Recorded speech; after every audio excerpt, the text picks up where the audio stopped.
Hello दोस्तों। तो फिर देखिए हम राजस्थान कल्चर या राजस्थान हिस्ट्री की क्लास लेके आए हैं फिर से। और आज पढ़ेंगे हम रणथंभौर का प्रसिद्ध साका। रणथंभौर का प्रसिद्ध साका 1301 ईस्वी में हुआ, जब हमीरदेव चौहान ने अलाउद्दीन खिलजी के विद्रोही सेनापति मीर मोहम्मद शाह महम शाह को अपने यहाँ शरण दी थी, जिसे दंडित करने तथा अपनी साम्राज्यवादी महत्वाकांक्षा की पूर्ति हेतु अलाउद्दीन ने चित्तौड़ पर विशाल सेना के साथ जोरदार आक्रमण किया। पहले उसने अपने सेनापति नुसरत खां को रणथंभौर विजय के लिए भेजा, लेकिन वह मारा गया। नुसरत खां क्यों मारा गया? ये इसलिए मारा गया, जब अलाउद्दीन खिलजी की सेना अभियान में थी, तब रणथंभौर दुर्ग से कुछ पत्थर गिराए गए ऊपर से, उसका नुसरत खां की मृत्यु हो गई। को रणथंभौर विजय के लिए भेजा, लेकिन वह मारा गया। इस पर अलाउद्दीन स्वयं रणथंभौर पर चढ़ गया।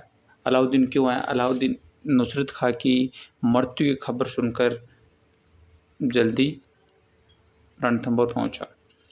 अलाउद्दीन के साथ अमीर खुसरो ने खाजाइन उन फतुओं में युद्ध का वर्णन करते हुए लिखा है कि सुल्तान ने किले के भीतर मार करने के लिए पाशेब, विशेष प्रकार के चबूतरे तथा गरगच तैयार करवाए और मगरबी ज्वलनशील पदार्थ फेंकने का यंत्र व अरादा, पत्थरों की वर्षा करने वाला यंत्र आदि की सहायता से आक्रमण किया। हमीरदेव के सैनिकों ने दुर्ग के भीतर से अग्निबाण चलाए तथा मंजनीक व डेकोली यंत्रों द्वारा अलाउद्दीन के सैनिकों पर विशाल पत्थरों के गोले बरसाए। रणथंभौर का घेरा लगभग 1 वर्ष तक चला। अंततः अलाउद्दीन हमीर के 2 मंत्री और रतिपाल और रणमल को बूंदी का परगना इनायत करने का प्रलोभन देकर अपनी ओर मिला लिया।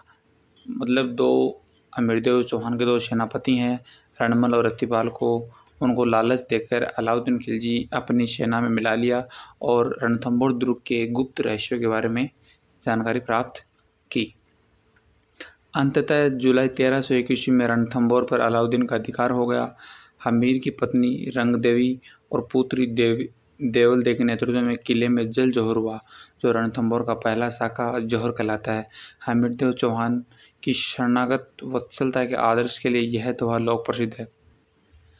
सिंह गमन सतपुरुष वच, कदली फले एक बार, तिरिया तेल हमीर हट चढ़े न दूजी बार।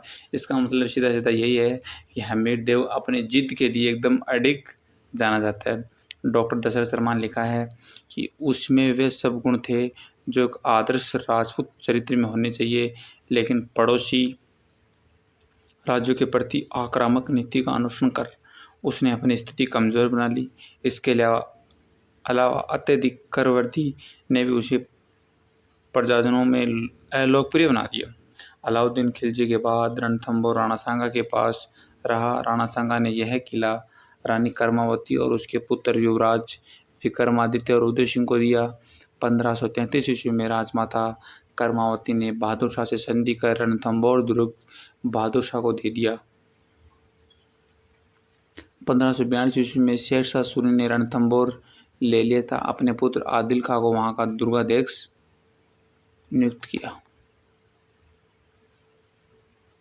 तदनंतर यह दुर्ग बूंदी के राव सुरजनहाड़ा के अधिकार में आ गया और 1569 ईस्वी में सुरजनहाड़ा ने अकबर की अधीनता स्वीकार कर ली।